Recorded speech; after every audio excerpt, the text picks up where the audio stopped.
Puji syukur kehadirat Allah, malam hari ini Allah limpahkan rahmatnya, taufik, hidayah, serta inayahnya kepada kita semuanya sehingga kita bisa bermuajahah di forum yang insya Allah penuh barokah ini. Salawat serta salam tak lupa kami haturkan kepada junjungan kita Nabi Agung Muhammad SAW yang kita nantikan syafaatnya nanti di yaumul akhir. Sebelumnya Bapak Ibu, kami ucapkan terima kasih atas kesempatannya, atas partisipasi dari Bapak Ibu semuanya untuk bisa mengikuti acara Zoom pada malam hari ini. Eh, di sini kami dari tim Joglo Wakaf ingin untuk bisa memaparkan apa yang menjadi program kami di Joglo Wakaf dan harapannya nantinya Bapak Ibu dapat untuk bisa bersama dengan kami bersinergi untuk bisa eh, meningkatkan ya perwakafan yang ada di Indonesia ini dan khususnya nantinya di Joglo Wakaf. Baik, langsung saja jadi Bapak Ibu ini untuk pemaparan yang pertama ini dari saya ya, dari Ragil Kusumardani di sini ya di Joglo Wakaf. Kebetulan diberikan amanah untuk bisa menjadi ketua. Di sini apa namanya untuk tema pada malam hari ini adalah kita inginnya bisa meraih keberkahan ya dari program wakaf yang ada di Joglo Wakaf. Baik, di Ya, sini kami dari Joglo Wakaf ini merupakan divisi wakaf yang ada di Siswap. Latar belakang dari terbentuknya Joglo Wakaf ini adalah di Siswap itu mendapatkan amanah beberapa tanah wakaf dan bangunan sehingga perlu adanya payung hukum yang menaungi agar bisa lebih produktif dan berkelanjutan dan mampu mempertanggungjawabkan dengan baik amanah dari wakif. Jadi dari sekian banyak amanah yang diberikan kepada siswa, harapannya dengan adanya payung hukum nanti bisa akan lebih produktif. Lanjut, Mbak. Nah, untuk visi dan misi dari Joglo Wakaf, untuk visinya adalah terwujudnya lembaga wakaf yang kompeten, profesional, amanah, dan bermanfaat untuk kemaslahatan umat. Nah, untuk mendukung visi tersebut, maka kami me- memberikan misinya adalah satu, meningkatkan kesadaran dan kemauan masyarakat untuk berwakaf. Dua, menghimpun, mengelola, dan menyalurkan wakaf dari masyarakat. Yang ketiga, menggerakkan perekonomian berbasis wakaf. Dan yang keempat, mengelola dan mengembangkan wakaf untuk mendukung program dakwah, pendidikan, kesehatan, dan sosial. Untuk di Joglo Wakaf sendiri, strukturnya di sini ya untuk ketua ada di saya, Ragil Kusuma Ardani, kemudian di sekretaris ini ada Mbak Almas Dia Ulhak yang tadi menjadi host. Kemudian untuk di bendahara ada Ibu Titi Isnaini, sarjana ekonomi. Kemudian di divisi penyaluran di sini ada Mas Galih Wisodo dan untuk di divisi pengelolaan ada Ibu Aminah Ahli Madya. Itu mungkin ya sedikit untuk pengenalan di Joglo Wakaf. Nah, kemudian Bapak Ibu, sebelum terbentuknya Joglo Wakaf, itu dari Siswap itu juga melakukan perizinan ke BWI Pusat, dimulakan dengan melakukan sertifikasi nazir perorangan. Nah, di sini eh, dua kali ya kami mengikuti pelatihan. Yang pertama itu pelatihan dan sertifikasi profesi Nazir di Jakarta tahun 2022 yang diikuti oleh Ketua Yayasan kami Bapak Soeharto. Kemudian juga ada pelatihan dan sertifikasi profesi Nazir Wakaf di Solo tahun 2022 juga. Itu yang diikuti oleh saya sendiri. Dan alhamdulillahnya ya dengan melalui proses yang pertama tadi sertifikasi Nazir perorangan, maka kami pun mengajukan untuk bisa sertifikasi nazir lembaga. Lanjut, Mbak. Jadi perizinan nazir lembaga dan alhamdulillahnya di tahun 2023 tepatnya di tanggal 11 Juli 2023 sampai telah keluar izin nazir wakaf uang dari BWI Pusat dan izin ini berlaku selama 5 tahun sampai dengan 11 Juli 2028. Jadi insya Allah kami eh, Joglo Wakaf sebagai divisi wakaf dari Ziswap ya ini terutama lembaganya adalah Ziswap Masjid Pelajar ini sudah mendapatkan izin resmi dari Badan Wakaf Indonesia, Bapak Ibu. Jadi tercatat di sana dan kami pun juga setiap 6 bulan sekali nantinya harus melakukan pelaporan ke BWI. Jadi insya Allah legal resmi seperti itu. Kemudian lanjut kita sekarang ke ekonomi syariah, Bapak Ibu. Eh, dengan adanya fenomena menguatnya keinginan umat Islam untuk berekonomi sesuai dengan syariah, atau lebih kita kenal dengan ekonomi syariah, ini bisa kita lihat dengan meluasnya praktik ekonomi syariah di berbagai bidang ekonomi, baik skala mikro maupun makro, baik itu di sektor keuangan syariah maupun sektor real, baik itu yang bersifat komersial maupun yang nirlaba. Dan kita juga bisa melihat penguatan ini dengan masuknya Indonesia, ya, itu di apa namanya, masuknya Indonesia dalam 10 negara dermawan di dunia pada tahun 2015 sampai dengan 2019.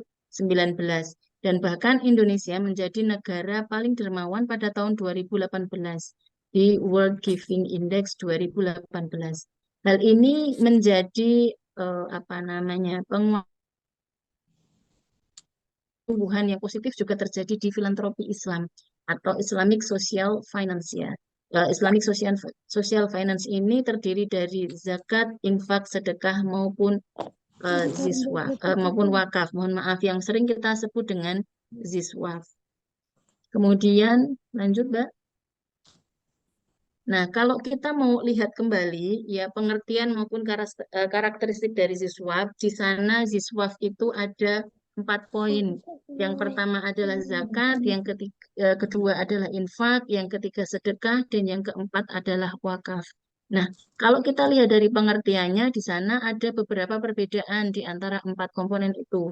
Yang pertama zakat. Zakat adalah harta yang wajib dikeluarkan oleh seorang muslim atau badan usaha yang dimiliki oleh muslim tersebut untuk diberikan kepada yang berhak menerimanya sesuai syariat Islam.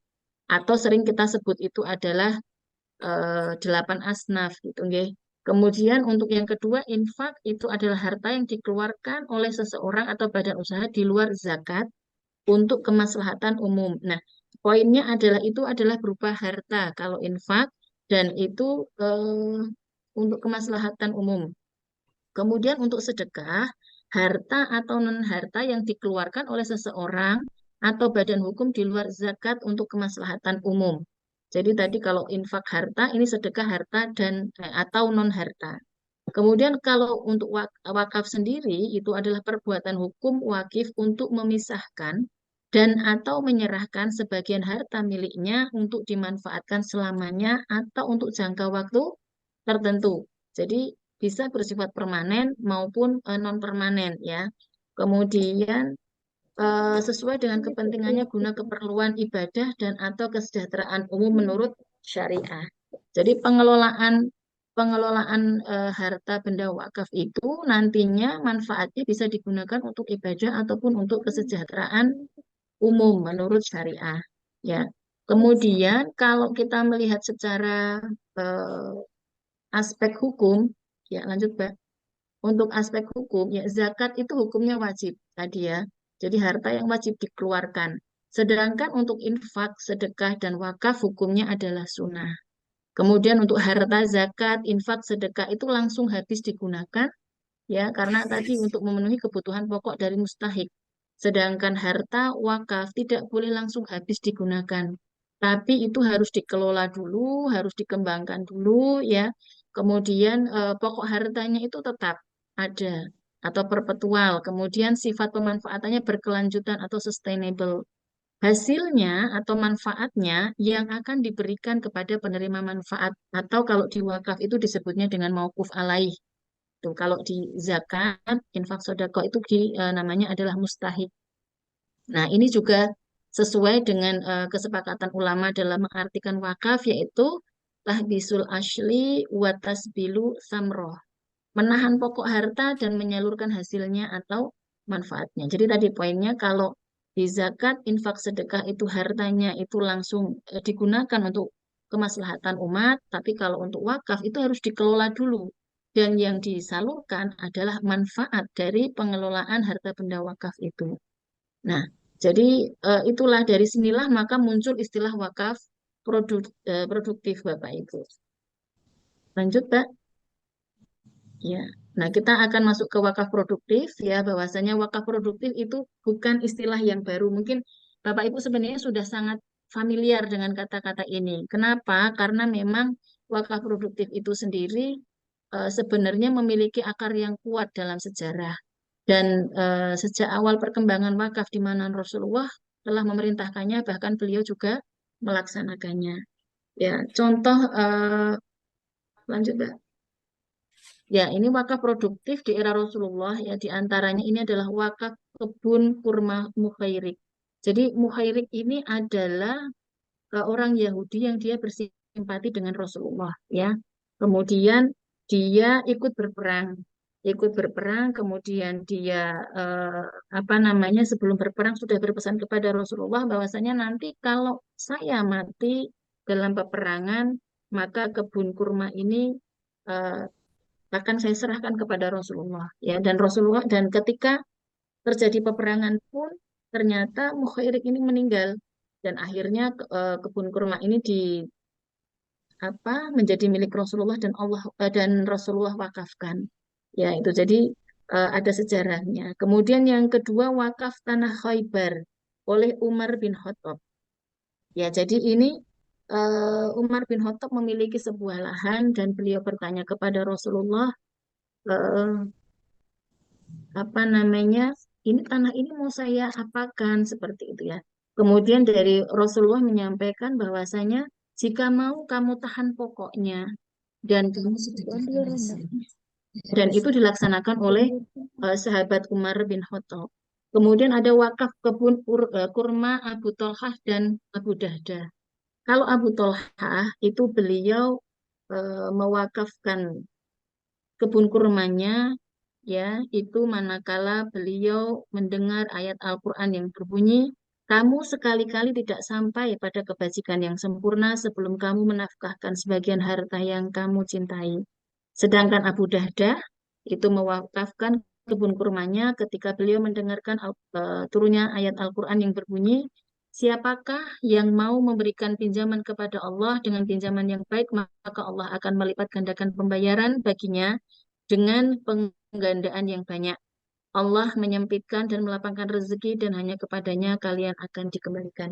Jadi pada eranya Rasulullah memang ketaatan para sahabat kepada Allah, kepada Rasulullah memang sangat luar biasa. Semoga kita semuanya nantinya bisa eh, mengikuti jejak-jejak para sahabat Nabi serta Rasulullah tentunya. Ya, kemudian selain era Rasulullah, ya ini ada wakaf produktif di era sekarang. Ini salah satu contoh pengelolaan wakaf produktif yang wakaf itu akadnya tahun 1800-an dan bisa dinikmati oleh mauquf alaih mulai tahun 2006. Tentunya sangat luar biasa, nggih, jarak berapa ratus tahun itu, atau bahkan berapa itu 206 tahun kurang lebihnya, nggih. 206 tahun sudah bisa mulai dinikmati. Nah, ini monggo bisa disimak videonya. Lanjut, Mbak.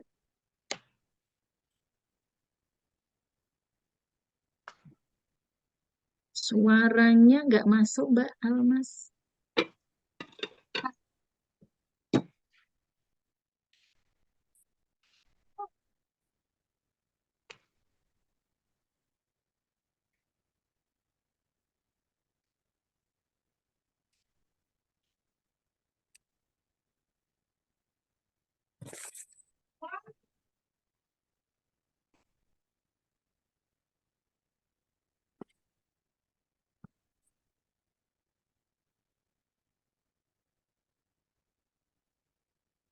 Ya, mohon maaf, ini ada sedikit kesalahan teknis untuk suaranya nggak bisa masuk, tapi yang penting bisa dilihat, J, Bapak Ibu, untuk videonya. Jadi ini apa namanya, wakaf dari, lanjut aja tadi yang tadi dulu, Mbak Almas. Wakaf dari apa, ketuanya yang ada di Aceh dulu ya, beliau ini apa namanya, lanjut yang tadi dulu Mbak Almas, videonya dulu. kembali dulu. Nah,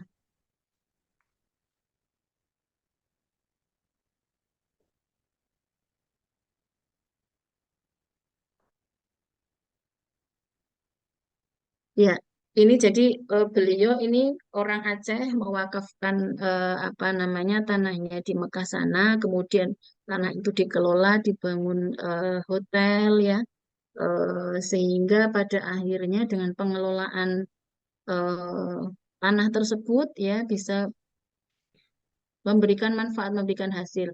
Dan pada akhirnya ini untuk jamaah haji yang ada di yang dari Aceh yang berada di Mekah itu mendapatkan istilahnya apa ya sangu gitu ya istilahnya sangu mendapatkan uang saku itu sehingga eh, ya tadi dengan adanya wakaf walaupun itu umurnya sudah ratusan tahun ya pada akhirnya ahli warisnya itu adalah orang-orang yang ada di yang apa berangkat haji dari Aceh itu jadi ahli warisnya.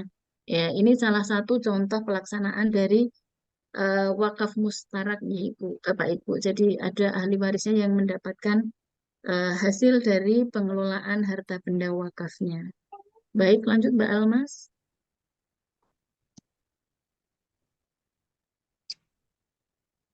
Nah, ini saya mengambil dari salah satu artikel ya yang ada di Republika. Ini bahwasanya wakaf produktif itu adalah vaksin yang dibutuhkan. Jadi wakaf produktif sejatinya memberi manfaat untuk ibadah dan sosial. Perbedaannya hanya ada pada pengelolaannya. Jika manusia memerlukan vaksin untuk menstimulasi sistem kekebalan tubuhnya, begitupun ekonomi, Bapak Ibu. Ekonomi Indonesia harus memiliki vaksin, salah satunya wakaf produktif. Maka itu keaktifan regulator seperti BI dan OJK bersama dengan pemerintah menggencarkan wakaf produktif beberapa tahun belakangan sangat beralasan. Nah, ini kalau di Indonesia itu mungkin masih belum terlalu apa ya populer wakaf produktif itu. Padahal di luar negeri sana, yaitu di Arab Saudi, ya, kemudian di Turki, di Malaysia, kemudian di Mesir pun ada.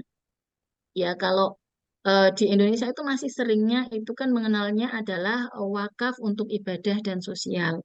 Sedangkan kalau di Arab Saudi itu sudah ada Zamzam Tower, kemudian di Turki itu ada dengan Wakaf Bank and Finance Corporation, kemudian di Malaysia itu sukses menjalani corporate wakaf ya itu Johor Corporation atau G Corp. Nah, ini perlu adanya pemahaman lebih lagi ya kepada kita yang ada di Indonesia agar bisa mengikuti jejak saudara-saudara kita semuanya yang ada di luar negeri. Harapannya nanti ekonomi Indonesia bisa terus tumbuh, ekonomi Islam di Indonesia juga bisa terus tumbuh, dan hasilnya pun bisa lebih bermanfaat baik untuk kemaslahatan umat maupun ahli waris dari wakif nantinya, insya Allah. Baik, mungkin itu untuk pemaparan dari saya. Kurang lebihnya mohon maaf. Saya kembalikan dulu ke Mbak Host. Monggo, Mbak Alma. Baik, Mbak Almas, mohon maaf. terima kasih Bu Ragil atas pemaparannya. Selanjutnya presentasi kedua akan dipaparkan oleh Ibu Titi Isnaini, SE selaku Bendahara dari Joglo Wakaf. Pada Bu Titi kami persilahkan.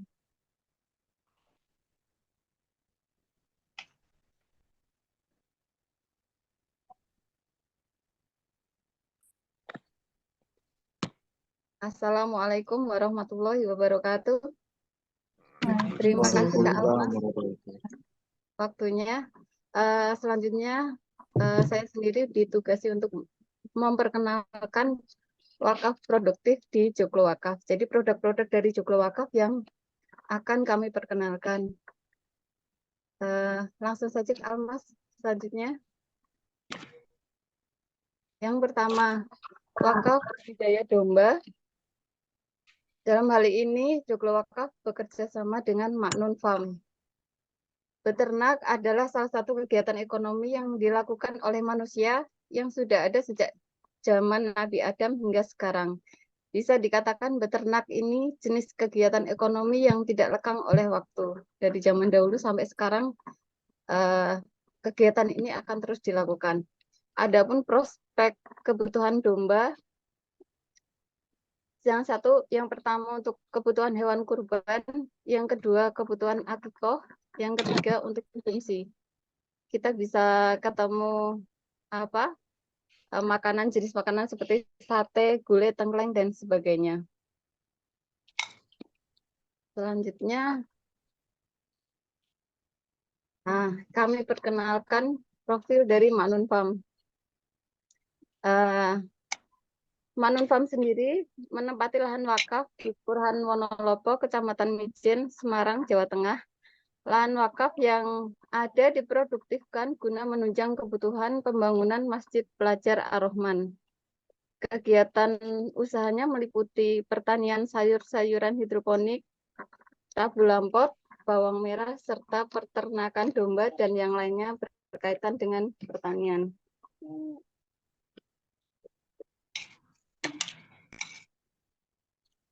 Selanjutnya, Kak, untuk target dan prospek dari budidaya domba ini, target awal pemeliharaan sebanyak 50 ekor domba. Kemudian jenis budidayanya adalah penggemukan domba dengan perkiraan tiap 3 bulan panen. Adapun estimasi keuntungannya adalah 15,20% per tahun untuk mewukuf alaih. Jadi dari sini, dari hasil pemeliharaannya, budidayanya ya tetap ada porsi untuk pengelola dan untuk nadir juga ada, dan akhirnya ada estimasi yang 15,20% itu adalah untuk mauquf alaih sendiri. Mauquf alaih adalah penerima manfaat.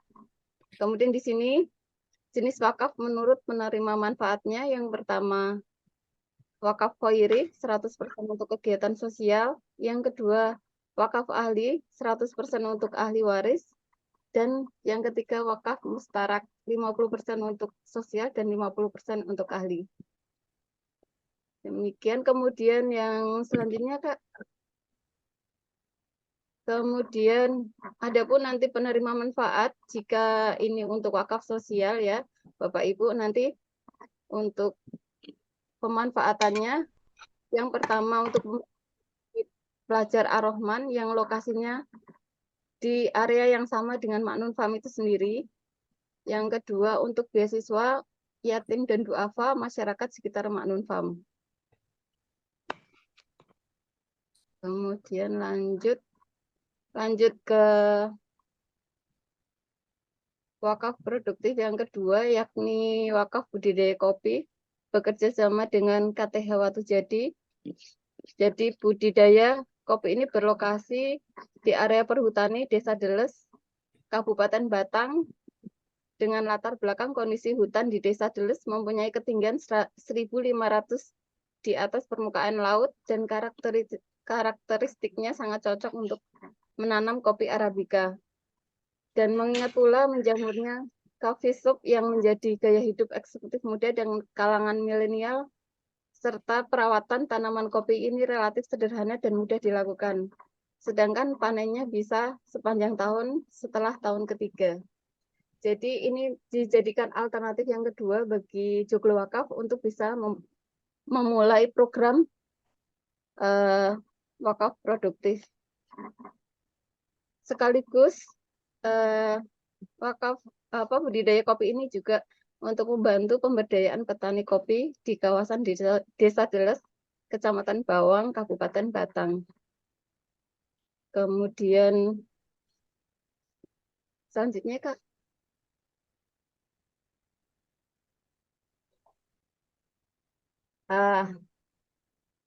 Ini adalah foto ketika kita melakukan penandatanganan kerjasama dengan KTH Watu Jadi di Deles, Batang. Jadi KTH ini terdiri dari kumpulan petani-petani pengelola lahan perhutani di Desa Deles, Kecamatan Bawang, dan Kabupaten Batang.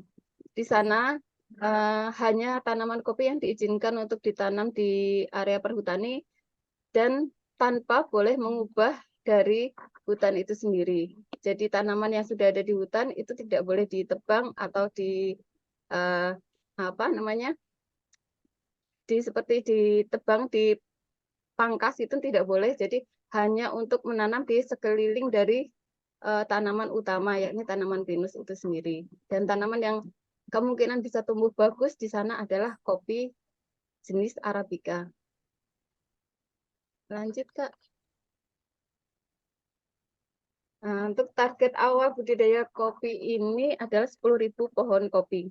Untuk perkiraan mulai panen adalah tahun ketiga. Kalau di proposal mungkin kami sertakan di tahun keempat, karena tahun ketiga kemungkinan hasil panennya masih sangat kecil, sangat sedikit. Jadi bisa jadi juga keuntungannya relatif lebih kecil daripada yang angka 7,8%. Gitu. Jadi belum kita munculkan. Namun memang misalkan memang sudah panen dan bisa kita bagi hasilnya, tetap kita akan laporkan ke Wakif nanti ke depannya.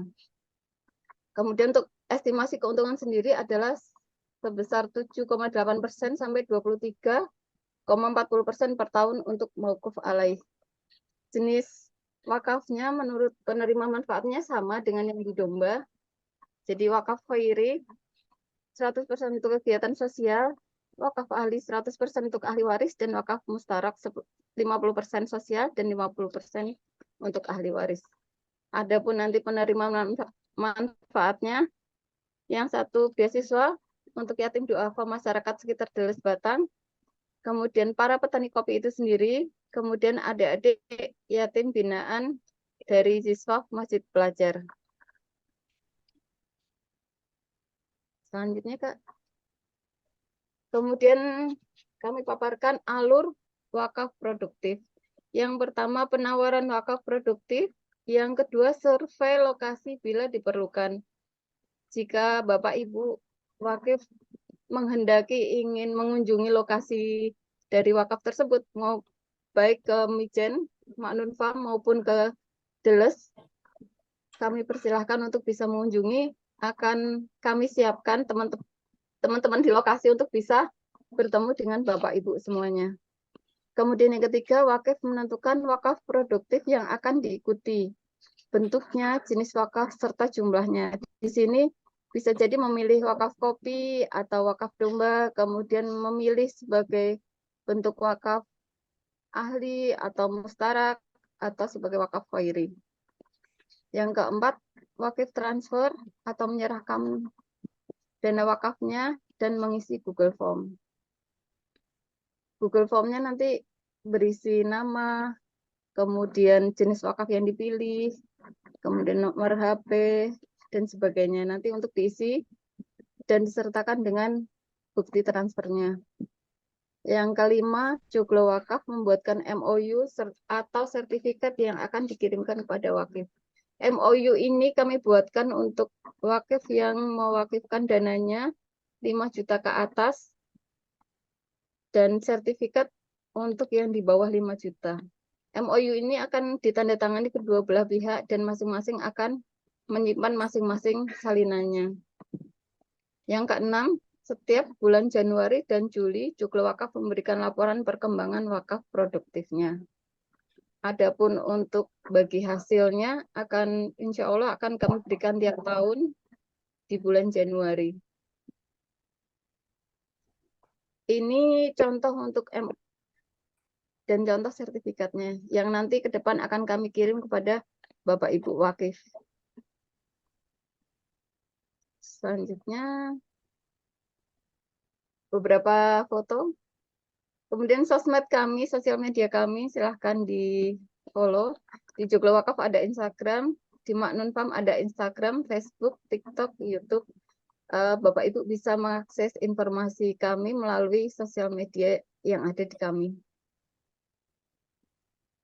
Selanjutnya, berwakaf adalah investasi dunia dan akhirat. Demikian mungkin sedikit yang bisa saya paparkan. Adapun jika ada yang kurang nanti bisa ditambahin oleh teman-teman kami. Untuk selanjutnya saya kembalikan ke Kak Almas. Silahkan Kak Almas. Baik, terima kasih Bu Titi atas pemaparannya. Untuk Bapak, Ibu, dan Kakak semuanya sudah kita saksikan bersama pemaparan tentang wakaf produktif dari Joglo Wakaf sendiri. Apabila ada yang kurang jelas atau ingin ditanyakan, Silakan, monggo ditanyakan. Nah, Ibu, seandainya mungkin dari penjelasan kami, dari pemaparan kami tadi, ada hal-hal yang masih kurang dipahami, bisa disampaikan. Assalamualaikum. Silakan. Bu Ragil, Bu Titi izin bertanya. Ini untuk program wakaf ini, apakah harus di bulan ini ataukah bisa di tahun berjalan nanti? Misalnya, saya kan pernah menawarkan ke teman. Nah, teman nanya, ini programnya, maksudnya kalau saya mau mewakafkan itu apakah harus di bulan ini ataukah bisa di tengah tahun, misalnya katakanlah di bulan Juni atau Juli gitu. Itu bisa nggak, Bu? Kemudian untuk transfer misalnya kan apakah harus fix, misalnya yang 600 itu harus 600 di awal, atau yang domba itu 1,25 apakah harus 1,25 di awal ataukah bisa dicicil? Itu yang pertanyaan saya. Terima kasih. Mungkin langsung dijawab dulu ya, Mbak Almas, gitu. Silakan, Bu. Ya. Jadi gini, Ibu, tadi untuk pertanyaan yang pertama, apakah bisa nantinya untuk apa transfernya di tengah tahun gitu, nggih? Nah, untuk yang pertama ini, jadi gini, kalau di kami ini untuk tahap pertama, ya ini memang kami programkan itu sampai dengan akhir Februari. Sampai dengan akhir Februari, nantinya harapannya bisa eh, apa namanya wakif ya untuk bisa berwakaf di kami sampai dengan akhir Februari. Cuma memang misalkan kok nanti kami membuka program lagi nanti tetap bisa apa namanya ikut Ibu. Jadi kalau untuk kayak domba itu kan pastinya akan ada terus pengembangan ya. Akan ada terus pengembangan, bisa jadi akan ada perluasan apa kandang atau bagaimana nantinya tentunya akan terus berkembang karena eh, keinginan kami, harapan kami tentunya wakaf yang ada di Joglo Wakaf itu akan terus berkembang. Seperti itu, Ibu. Cuman kalau untuk di yang sekarang ini kami tawarkan memang kami programkan sampai dengan akhir bulan Februari nantinya bisa terselesaikan seperti itu. Gitu ya. Jadi sebenarnya bisa-bisa aja, cuman bisa jadi nanti dengan program yang berikutnya lagi, bukan program yang kami tawarkan untuk saat ini.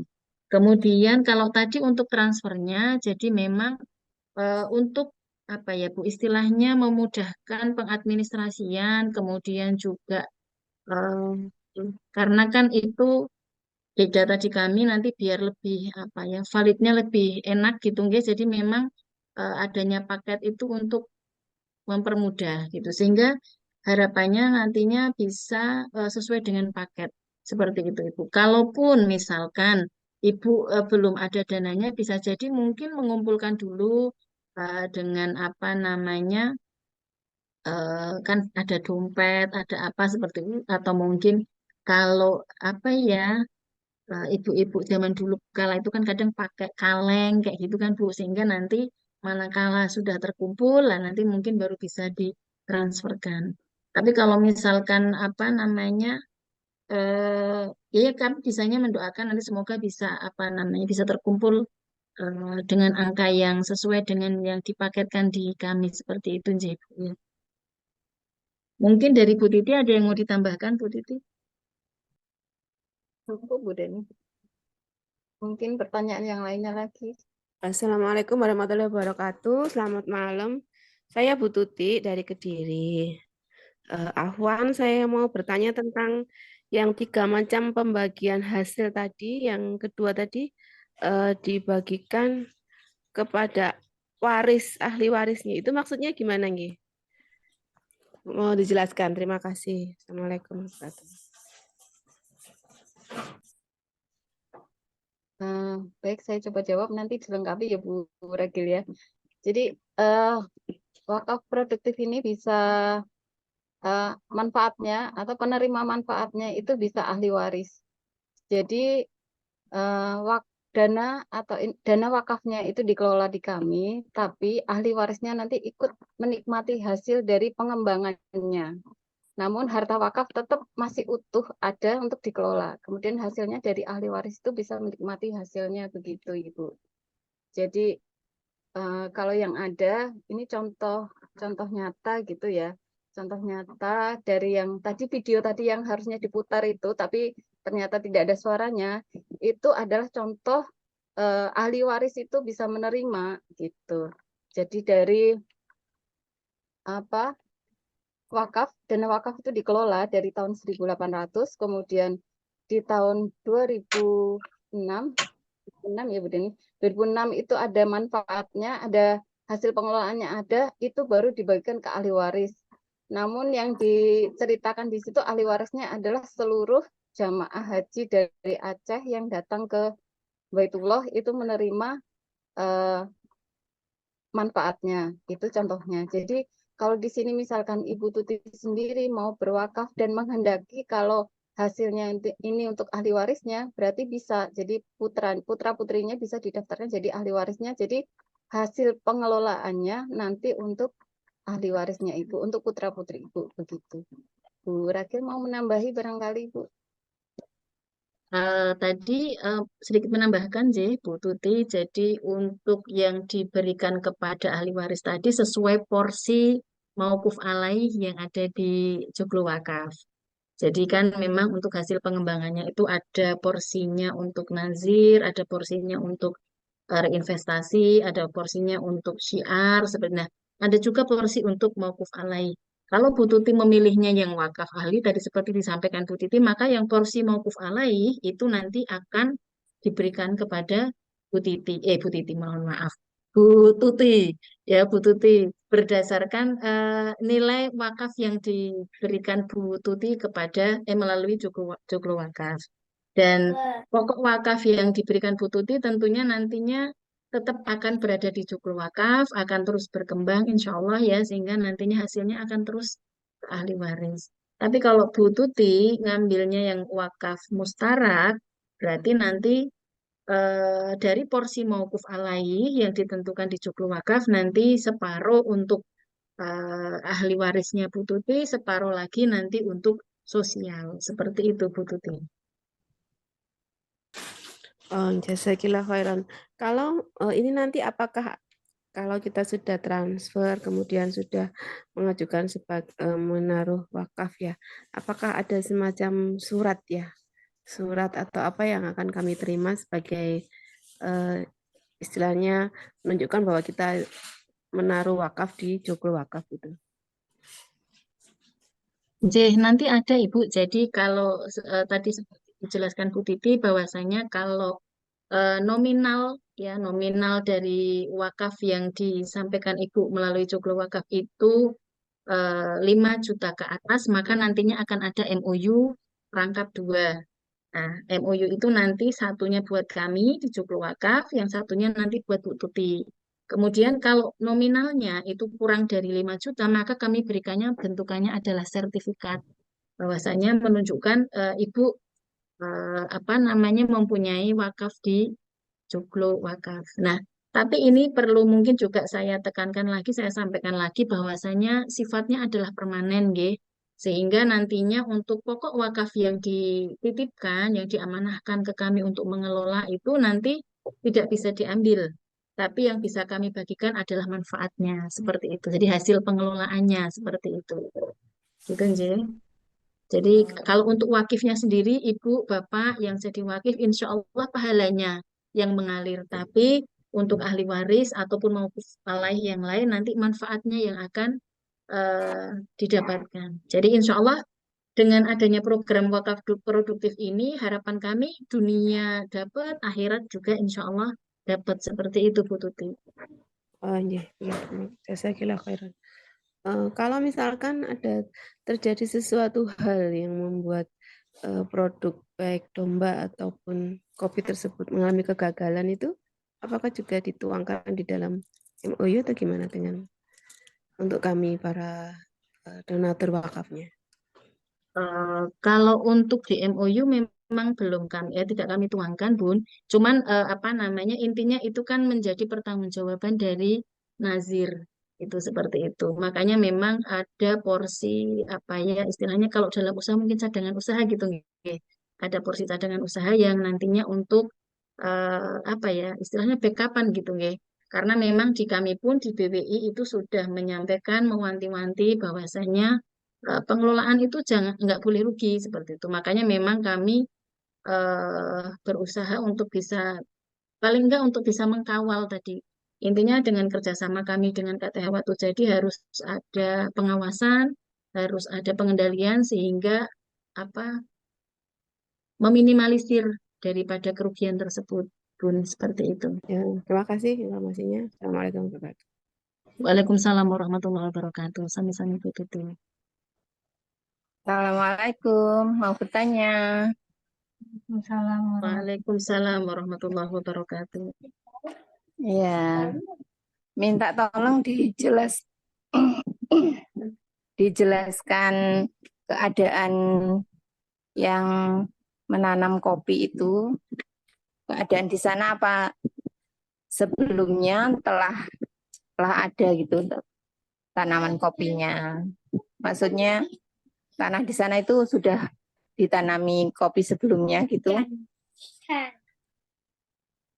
Cukup, Mbak. Makasih. Nggih. Terima kasih Bu Puji untuk pertanyaannya.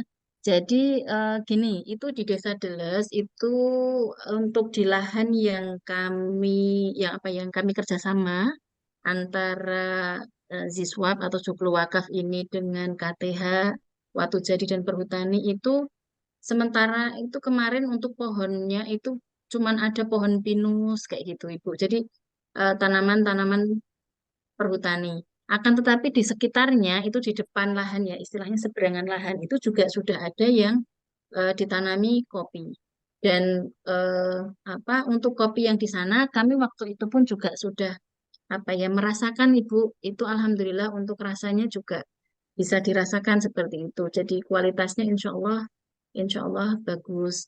Ya harapannya nanti dengan adanya apa namanya kita wakaf kopi ini eh, di antara tadi pohon-pohon pinus kita tanamin kopi itu nantinya bisa berkembang dengan baik gitu. Jadi memang kalau di lahan yang kami tanami kemarin itu belum ada kopinya Ibu. Paling hanya ada sedikit sih, tapi nggak banyak. Tapi kalau untuk seberangnya tadi ya itu sudah apa namanya sudah ada dan di Desa Deles ya itu bahkan Pak Cariknya itu waktu kemarin kita ketemu itu juga keluarga ini petani kopi gitu. Jadi sudah apa ya sudah berkembang gitu kopi di sana sih sebenarnya sudah bertahun-tahun di sana Ibu. Seperti itu Bu Puji. Ada lagi yang mau disampaikan? Tanya, Bu. Oke, monggo Bu Deni. Assalamualaikum warahmatullahi wabarakatuh. Waalaikumsalam. Waalaikumsalam. Waalaikumsalam warahmatullahi wabarakatuh. Untuk pertanyaannya, apabila dari kami maupun saudara mau menitipkan wakaf, contoh untuk kopi itu kan nilainya 650.000 ya. Untuk wakaf itu apakah harus senilai itu atau kelipatannya, atau misalnya kami ada dana 1 juta bisa 1 juta itu? Itu pertanyaan dari kami.